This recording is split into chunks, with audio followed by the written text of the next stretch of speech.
This channel does not promote any violent, harmful, or illegal activities. All content provided by this channel is meant for an educational purpose only. Top quality और consistent performance के लिए सिर्फ silver pumps नाम याद रखना।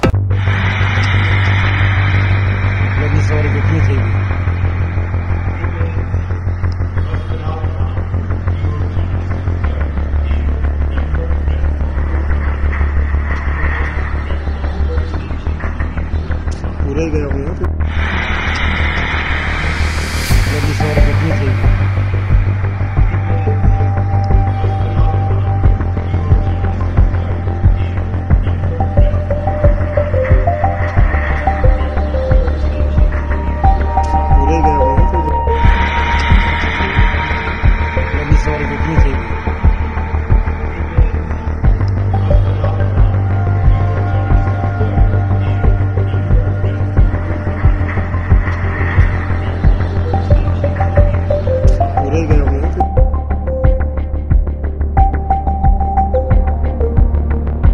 দুর্ঘটনা ঘটার সঙ্গে সঙ্গে সেই এলাকা কিন্তু পুলিশ এবং দমকল দ্বারা সম্পূর্ণভাবে ঘিরে ফেলেছে এবং সময় যখন ফ্লাইটের ওপরে ওঠার কথা সেই সময় দেখা যাচ্ছে যে ফ্লাইট ক্রমশ নোজ ডাইভ করছে, অর্থাৎ ফ্লাইট ক্রমশ নিচের দিকে নেমে যাচ্ছে এবং তারপরে নিচের দিকে কোথাও ধাক্কা খেলো এবং তারপরে আমরা আগুনের বিস্ফোরণ দেখতে পাচ্ছি। স্বাভাবিকভাবেই ভেতরে এই মুহূর্তে যারা ছিলেন তাদের কি পরিস্থিতি তা নিয়ে একটা বড়সড় আশঙ্কার জায়গা তৈরি হচ্ছে। কিন্তু যে খবর আমরা পাচ্ছি যে এয়ারপোর্ট সংলগ্ন বা কাছাকাছি প্রত্যেকটি হাসপাতালকে যুদ্ধকালীন তৎপরতায় তৈরি থাকতে বলা হয়েছে। স্থানীয় সূত্রে যে খবর আসছে একের পর অ্যাম্বুলেন্স তারা ঘটনাস্থলে পৌঁছচ্ছে এবং বহু মানুষকে ইতিমধ্যেই সেখান থেকে নিয়ে আসা হচ্ছে।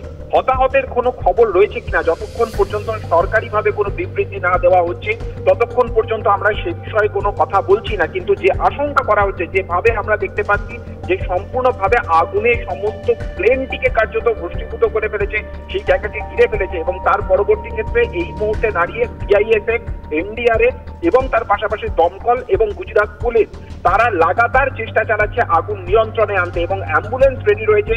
যে পোর্শনটায় আগুন নিয়ন্ত্রণে আনা সম্ভব হচ্ছে সেই পোর্শনে সঙ্গে সঙ্গে সেখানে কোনো রকম কোনো মানুষ রয়েছে কিনা সেটা দেখার চেষ্টা চলছে। এর আগেই আমরা জানিয়েছি যে মোট 12 জন ক্রু এবং 242 জন যাত্রী ছিল এই বিমানে। কিন্তু সব থেকে যে চাঞ্চল্যকর তথ্য আসছে যে প্রাক্তন মুখ্যমন্ত্রী বিজয় রূপানী তিনি এই ফ্লাইটে ছিলেন, কিন্তু এখনো পর্যন্ত সরকারিভাবে যাত্রীদের কোনো তালিকা দেওয়া হয়নি।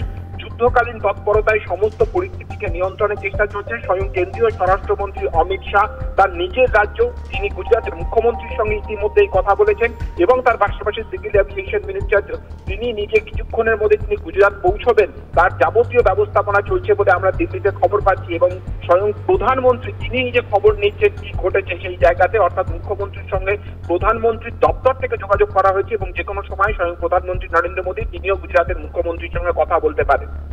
বেশ, অনেক ধন্যবাদ জ্যোতির্ময়।